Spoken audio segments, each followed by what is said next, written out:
The plane was plummeting rapidly. Ethan's white moonlight. Lily was so terrified she had a heart attack. I stopped Ethan from unbuckling his seatbelt and snatched the medication from his hand, throwing it to her. Yet, he still became the only casualty of this flight accident. After his death, we got engaged, married, and I became pregnant. It all happened as if it was meant to be. But when I gave birth, complications arose. Struggling desperately on the operating table, I cried out for help, only to see Ethan, now the hospital's vice president, standing expressionless as he watched me lose every bit of life left in me. Emma, now you understand how terrifying it is for a patient to be left to die, don't you? His cold words echoed in my mind as the darkness closed in. I realized then that he had always hated me for surviving. This time, I let him unbuckle his seatbelt. Go ahead. Fulfill your duty to save lives. The plane was plummeting rapidly. Screams and cries filled the cabin, rising and falling in waves. Except for Ethan. No one noticed Lily clutching her chest, quietly pleading for help. The in-flight announcement repeated calmly. The plane is experiencing a malfunction. Passengers, please fasten your seatbelts.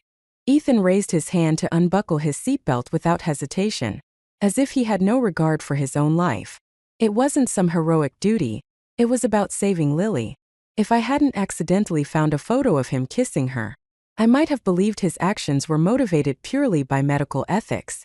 But the truth was, he couldn't bear to see his beloved white moonlight die. As the plane jolted violently, passengers without seatbelts were flung into the air and slammed back down, many suffering serious injuries. Worried about him getting hurt, I tried to stop him, prying his hands off the seatbelt buckle. I threw the heart medication to Lily and reminded Ethan that even if he wanted to save others, he should first ensure his own safety. The accident left 1 dead, 5 critically injured, and 8 with minor injuries. Lily was the fatality. That very night, Ethan proposed to me. We've been through life and death together, he said. His tone so heartfelt that I was moved to tears. But when I confronted him with the photo of him and Lily, he became enraged, shoving my pregnant self down the stairs. All the affection he had shown disappeared in an instant, leaving only a searing hatred. Emma, you're a doctor. Watching a patient die in front of you, don't you have nightmares? I hemorrhaged and was rushed to the hospital, lying on the operating table, weak and desperate. I waited for a doctor to arrive, but the only one who entered was Ethan.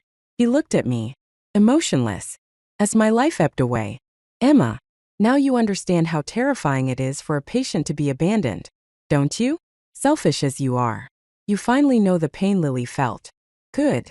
After 10 years of marriage, his eyes held no pain or pity for me, only venomous disdain that cut me like a blade. In this second life, I made way for Ethan to save Lily.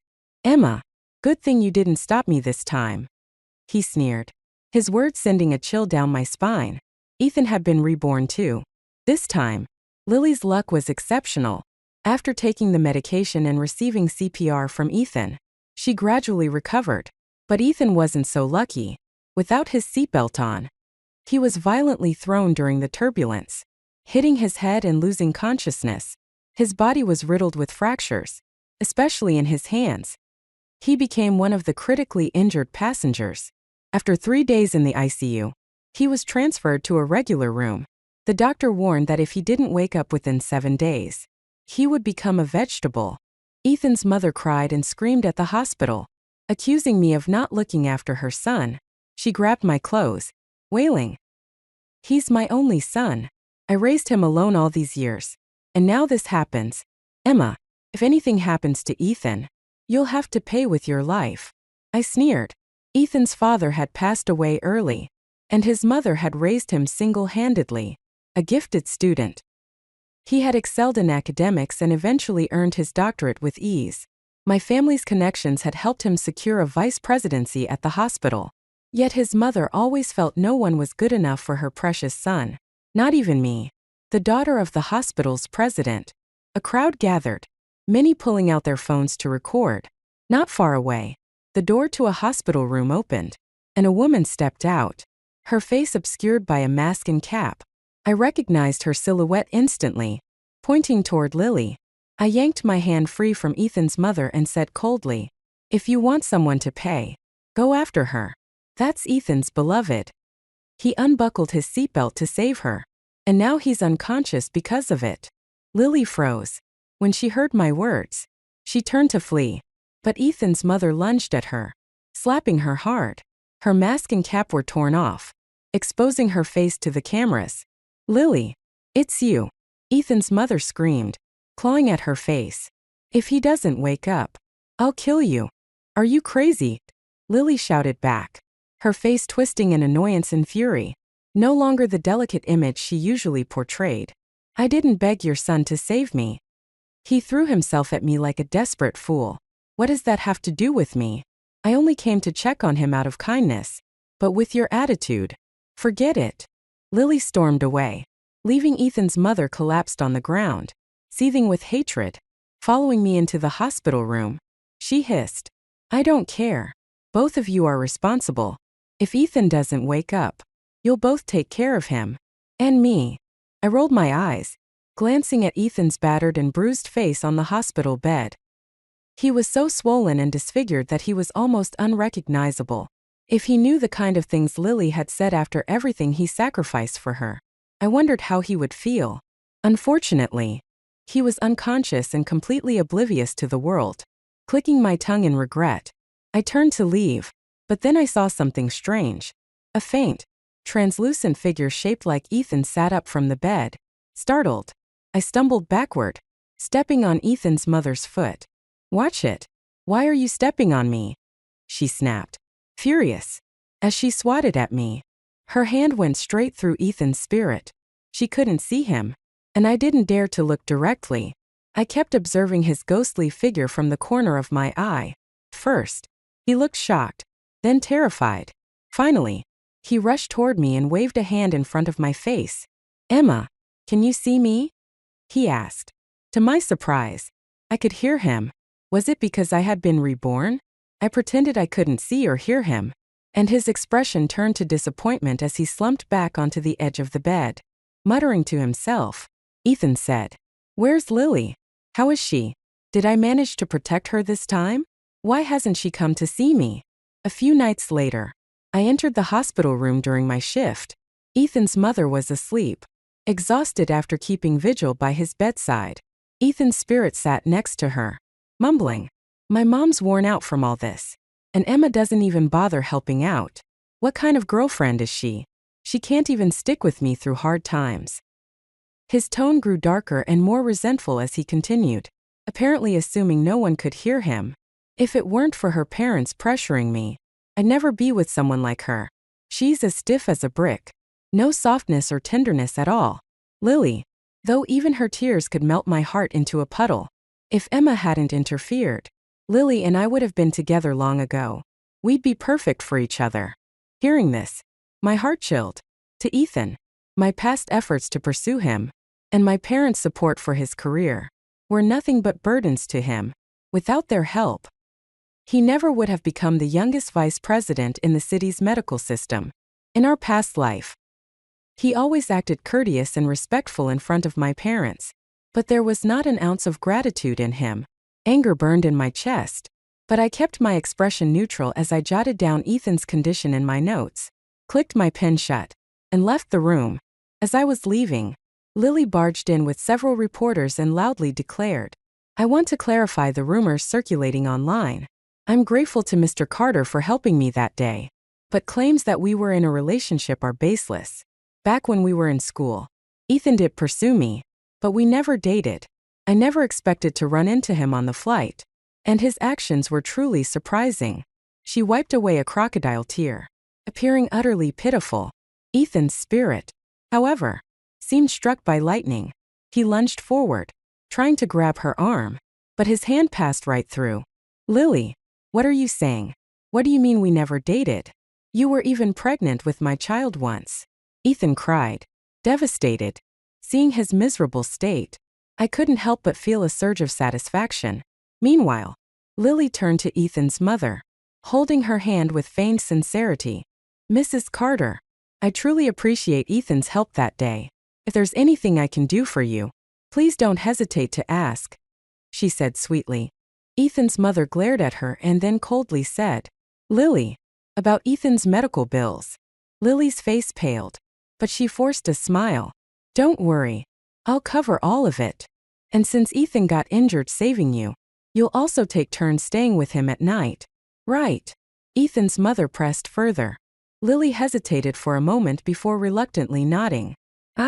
I can arrange for someone to stay with him.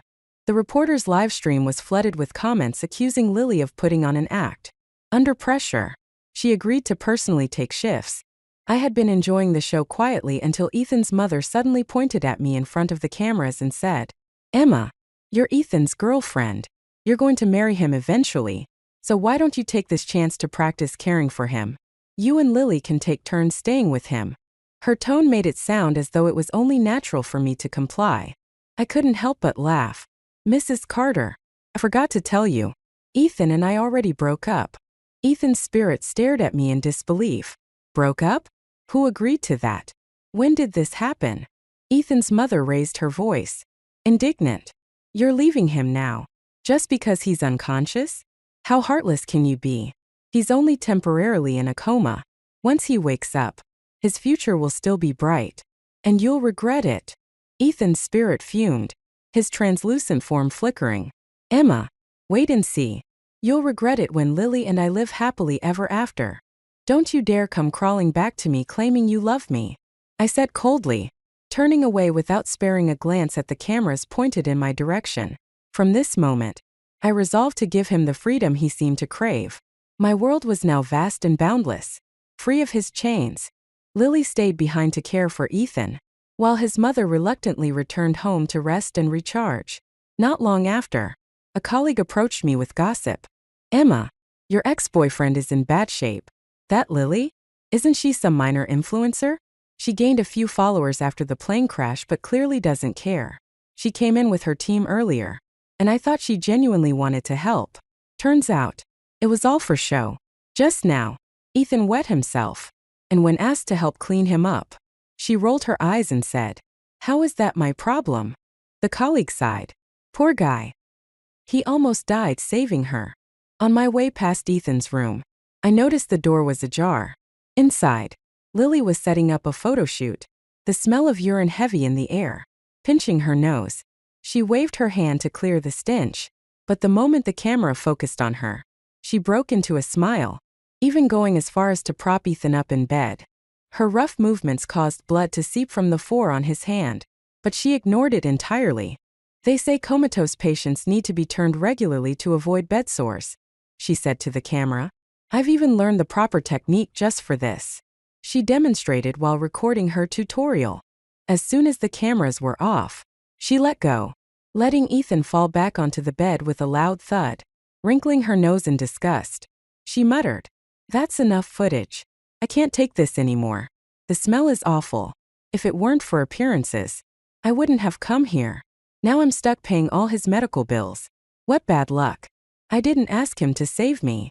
Ethan's spirit stood frozen, his face a mask of disbelief. With every word Lily uttered, his translucent figure grew fainter until, after she kicked the hospital bed in frustration, muttering about how it was his own fault for not wearing a seatbelt, his spirit vanished entirely. But then, his finger twitched. Ethan had woken up. The attending doctor, who was also my mentor, pulled me along to Ethan's room. It was packed with people, buzzing with excitement. Lily was there, front and center with her team, acting overly affectionate. Ethan, you're finally awake, she exclaimed, clasping his hand. You have no idea how worried I was. I've been taking shifts with your mom to care for you. I've even lost weight. She pouted, looking fragile yet determined. But I don't mind at all. You got hurt saving me, and this is the least I could do. She looked like a delicate flower, pretending to support Ethan with her frail body. If I hadn't seen her true colors, I might have believed her performance. Ethan's expression, however, turned cold. He pulled his hand away abruptly and looked away. Lily, I don't want to see you. Leave. Lily froze, panic flashing across her face. What's wrong? Ethan, did I do something to upset you? Tears welled up in her eyes. rolling down her cheeks as the live stream continued. The comment section exploded with outrage. What's Ethan's problem?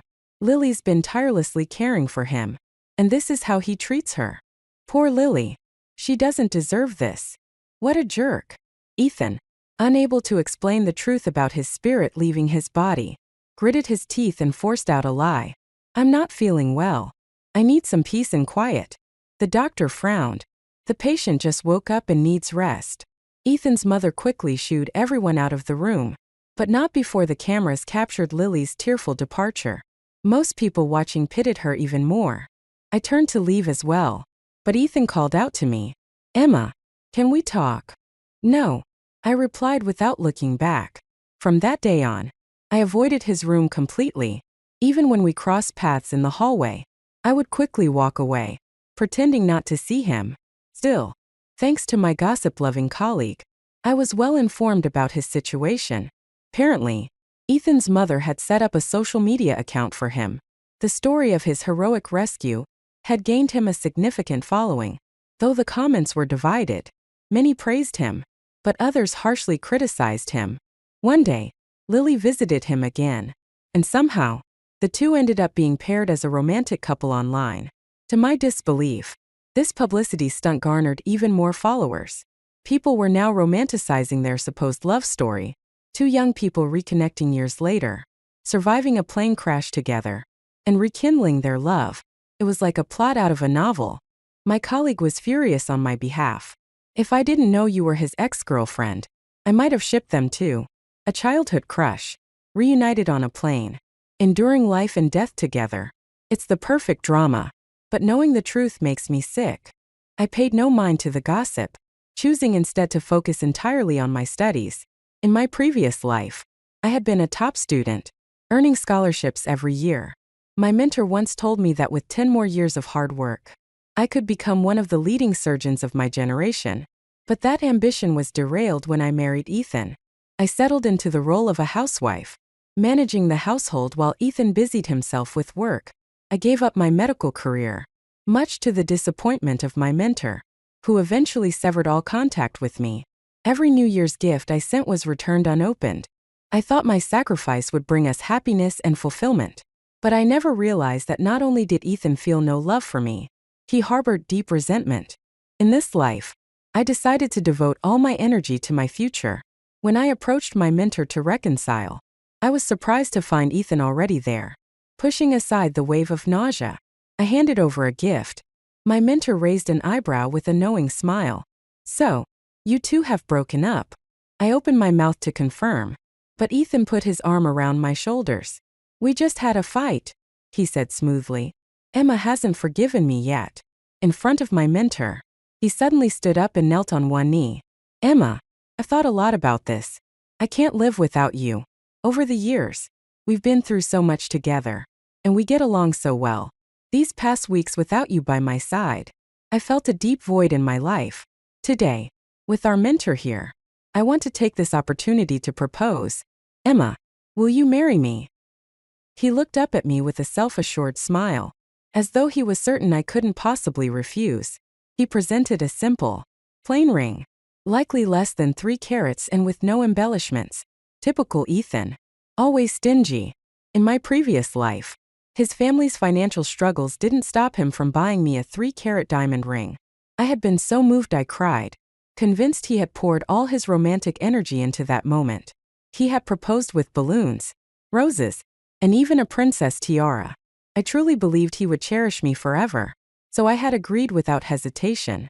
I willingly stepped into the grave of marriage, promising to support him while he pursued his ambitions. But my willingness became a weapon he used against me. The beautiful dreams I once had turned into a sharp blade that tore me apart, leaving me restless and broken. Now, Ethan reached for my wrist to slide the ring onto my finger. I flicked my hand, sending the ring tumbling to the ground, where it rolled away and disappeared into a crack. His face darkened. Emma, what is the meaning of this? How long are you going to keep this up? He stood, his tone impatient. Yes, I was with Lily before, but that's all in the past. If the rumors online are upsetting you, those were all arranged by my mom for publicity. I can delete my account for you if it bothers you so much. He spoke as if this was a great concession, even daring to question me. I used to think you were so understanding. What's gotten into you this time? Our mentor, unwilling to involve himself in our personal drama, excused himself to the kitchen to prepare fruit. I remained seated at the table, calmly unwrapping the gift I had brought. Without looking up, I said, Ethan, we've broken up. I'm not joking. He grabbed my arm. Broken up? I didn't agree to that. I stopped what I was doing, turning to meet his gaze with cold, steady eyes. Ethan, if you were given another chance, knowing what kind of person Lily truly is, would you still choose to save her? As a doctor, what is your duty? To save lives no matter the cost? Or is there more to it? He froze, his face pale as he staggered back against the wall. A look of realization and confusion crossed his face as he murmured, Emma, you too. I stood and continued, my voice firm. Ethan, I'm not a saint. I won't forgive you. Ethan left early, his expression complicated. My mentor didn't press for details but instead placed a human anatomy model in front of me. The joints, organs, and pressure points were all in their proper places. A perfect representation of the human form. Textbooks only teach the basics, he said. In reality, anomalies exist, like a heart growing on the right side or someone having two uteruses. Models show the most typical cases, but life is full of exceptions. Even the golden ratio isn't universal. You asked about a doctor's duty. There's no definitive answer. A doctor's role is to save lives, but whether to sacrifice oneself to save another is a personal choice.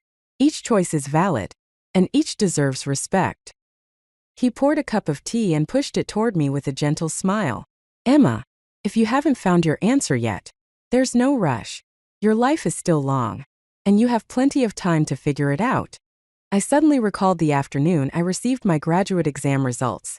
I had come across a news article about an earthquake that devastated a small town. Buildings collapsed into deep cracks in the earth, leaving countless victims trapped beneath the rubble. Meanwhile, in a distant city, medical teams were making their final preparations to rush to the disaster zone.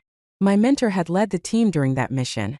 Even as aftershocks continued, they wrote letters of commitment, prepared their wills, and were ready to risk their lives to give hope to the people trapped in the disaster zone. During a brief break, a sweat-drenched journalist managed to snag my mentor for a 10-second interview, pulling down his mask, which left deep red marks on his face, his skin pale and swollen from the long hours. He said with worry-filled eyes, I don't have time to say much, but I just hope my team comes back safe. He then immediately went back to the rescue efforts, working tirelessly under the starlit skies. My mentor had been chosen for me by my parents, and I had hesitated about studying under him, but after reading that news report, I sent him a heartfelt email, asking to become his student. In the following years, I accompanied him to various missions, big and small. Yet, later, I confined myself to the narrow world of family life and forgot how my heart once beat passionately for the duty of saving lives. The next time I saw Ethan was at the hospital. I was delivering documents to the department head and overheard them talking privately. The department head looked troubled. Ethan, it's not that we don't want you back, but after a comprehensive evaluation, we've concluded that your current condition isn't suitable for returning to surgery. You know how important a surgeon's hands are. How about this? We can transfer you to a logistics role. What do you think? Ethan's face darkened immediately. He swept all the documents off the desk. And if the desk hadn't been so heavy, he might have overturned it as well. What do you mean by this? My abilities are well known. Putting me in logistics is a complete waste of talent. Before I could stifle a laugh, the department head chuckled, unable to hold it back. Twirling a pen between his fingers, he said, Ethan, you've been flattered so much you've started believing it. Sure, your education is decent, but at our hospital, you could throw a brick and hit 2 Harvard graduates. You think you can just waltz in here, go straight into surgery, and then land a consulting role in 2 years? Please, it's only because of your abilities. Right. He sneered. Let me give you some advice as a senior. If you're with that influencer, Lily, then focus on that. Make your money from the influencer gig. Without this hospital, what are you really? Reality is harsh. Ethan's arrogance was unshaken. He always believed that the things he felt restrained him. The people who held him back were, in fact, the wings that allowed him to soar. Without those wings, no matter how high his starting point, he would crash and burn. Humiliated, especially upon realizing I had overheard everything, Ethan's face turned ashen. He stood abruptly and stormed out. "Don't underestimate me. I broke through medical barriers and solved research challenges on my own intellect. I don't need this place to prove myself. I won't settle for logistics. I quit." He left without a backup plan. Meanwhile, I had dedicated myself entirely to my studies, from assisting in surgeries to eventually leading procedures. I climbed steadily. I reclaimed the knowledge I had once let slip and gained even more under my mentor's guidance. Lessons and experiences he had never taught me before. My personal skills grew rapidly, leaving me no time to follow Ethan's latest drama. That is, until a coworker rushed in, waving their phone and shouting for me to come see the commotion outside the hospital. Apparently, Ethan's mother had caused a scene. She and her accomplices unfurled a long banner at the hospital entrance, accusing the hospital of being heartless. It read that Ethan had injured his hand while saving someone. Yet the hospital dismissed him without compassion because he was no longer useful. She claimed they were struggling to make ends meet and couldn't even afford to eat. My coworker rolled her eyes. That mother and son are disgusting. When the drama with Lily was hot, they were raking in cash from all the attention. Now that their popularity has faded, and no one's buying it, they're coming after the hospital. Ethan arrived in a hurry, ostensibly to take his mother away. I thought he was being sincere, but in front of the live streaming cameras, he put on quite the show. "Mom, don't do this. My hands can't perform surgery anymore, so it's only fair that the hospital let me go. It's okay. I'm still healthy. If I can't work here, I can always deliver food or drive for a rideshare app. There are ways to make money." The internet exploded with sympathy for Ethan and outrage against the hospital. I couldn't believe how well he played the victim. Ethan Carter, a delicate little white lotus. My parents, however, saw through it. "Let's just pay them off and put this to rest," my father said. I, on the other hand, couldn't swallow my anger. My mother patted my hand. "Think of it as paying to see someone's true colors. We used to think Ethan was a decent kid. Who knew he'd turn out to be so vile?" She sighed. "Good thing you broke up with him. If you had married him and found out too late, we'd be heartbroken." Her words brought tears to my eyes. In my past life, after I died, my parents aged overnight, blaming themselves for not protecting me enough. Later, when they discovered the truth, they sought revenge by running Ethan down with their car, killing him. They didn't escape the law and spent the rest of their lives in prison. In every timeline, my parents gave everything for me. Now, in this life, they still worried about me. Their love was unwavering, no matter the circumstances. They have always loved me unconditionally, and this time, I won't stay silent. Ethan and Lily arranged to meet me at a cafe, their intentions clear from the start. As soon as I sat down, Lily sweetly but firmly stated, "I want $5 million, not a cent less." She smiled as if this was a casual, reasonable request. "And you?" I turned coldly to Ethan. He avoided my gaze, staring at the table as if hoping it would swallow him. After a long pause, he finally said, "My demands aren't that high. I just want to return to the hospital, continue consulting patients, and not be relegated to logistics for the rest of my life." I chuckled softly. It was almost amusing to see Ethan still clinging to his so-called professional aspirations. Taking a sip of my coffee, I shrugged. "Sorry, but I can't agree to either of your demands." I met Ethan's startled gaze. "You know better than anyone, Ethan, that your claims about the hospital being unfair are baseless. The hospital never said they would fire you. They offered to transfer you to logistics because your hand injury made it unsafe for you to operate. And yet, you turned around and accused them of betrayal. Isn't that laughable?" I stood, grabbing my bag, ready to leave, but Ethan grabbed my arm, his voice desperate. "Emma, please listen. I don't need money. Just let me return to the surgical department. I'll even forego operations. I just want to stay on the front lines." "Ethan, are you insane?" Lily suddenly snapped. stomping her stiletto heel into his foot and kicking him hard. We agreed on 5 million. I took a risk using my most popular account to livestream for you. I won't take a penny less. Ethan shoved her back reflexively. Lily stumbled, falling backward and slamming her head against the wall. She clutched her chest, her face pale as death. In that instant, my mind raced through a storm of thoughts: resentment, ethics, morality, the value of life.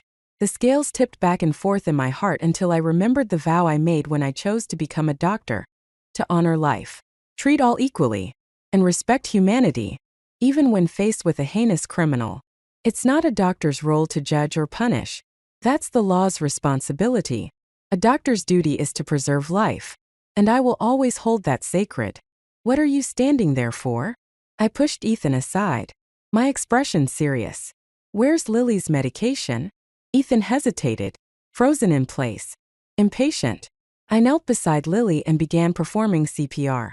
Ethan remained motionless, as though he wasn't a doctor and the woman before him wasn't someone he once claimed to love so much that he would sacrifice everything for her. How pathetic. Thankfully, I found her medication in her coat pocket, quickly administering it. Lily, still pale, regained some strength and muttered weakly, "Don't think saving me will make me forgive you. Emma, if it weren't for you chasing after Ethan, he wouldn't have left me. He loved me. He just couldn't let go of your family's power and influence. Why should someone like you, with money and privilege, always be above others?" Her words left me unfazed. The truth no longer stirred any emotions in me. I simply placed the pill bottle back into her bag and replied calmly, "Don't think saving you means I'll let you go, either. Life's value surpasses all else, and it's not a doctor's place to judge morality." Later, I pieced together security footage of Ethan rejecting the logistics transfer and audio recordings from our cafe meeting. The completed video exposed the truth in full detail. I also included a lengthy statement explaining the events from start to finish, ensuring every fact was laid bare. Then, I hit send. The internet erupted. Public opinion surged like a tidal wave. Some condemned the hospital for allowing its reputation to be tarnished by a few bad apples, while others criticized Ethan and Lily harshly. The incident sparked heated debates about the ethical boundaries of doctors and whether one should sacrifice themselves for others.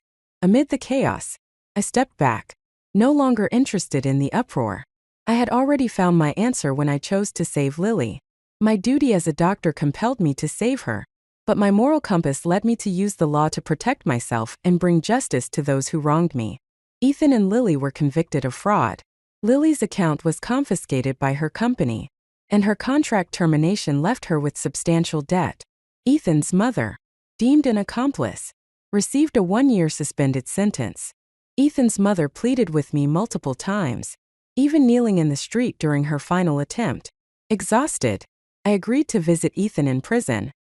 He wore a prison uniform and had a shaved head. When he saw me, he immediately clung to the bars, his face lighting up with desperation. "Emma, save me. I know I was wrong. I was so stupid, blinded by Lily's lies. I thought she was kind, but she manipulated me. I've realized my mistakes. I spoke to a lawyer. They said if your family writes a letter of forgiveness, I might still have a chance." I cut him off coldly. "You called me here just to say this?" His face was filled with regret, but his eyes were dark and unreadable. I could tell he hadn't truly changed. Somewhere in his heart, he still saw me as the girl who would forgive him with a single word, who would take him back no matter what. But that was because I loved him. And now, I didn't.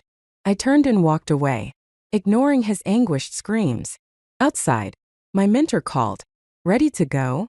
"All packed and waiting," I replied. "A few days ago, I received an email about a program to bring medical services to remote areas. The destination was a village called Saltwater, and I had just passed my board exams. Without hesitation, I signed up for the year-long assignment. My mother disapproved. Why not stay here? Advance your skills, publish research papers, and tackle medical challenges. Isn't that every doctor's ultimate dream? Your father and I can help you achieve that much faster." It was a tempting offer, but I chose a different path. I wanted to become someone like my mentor.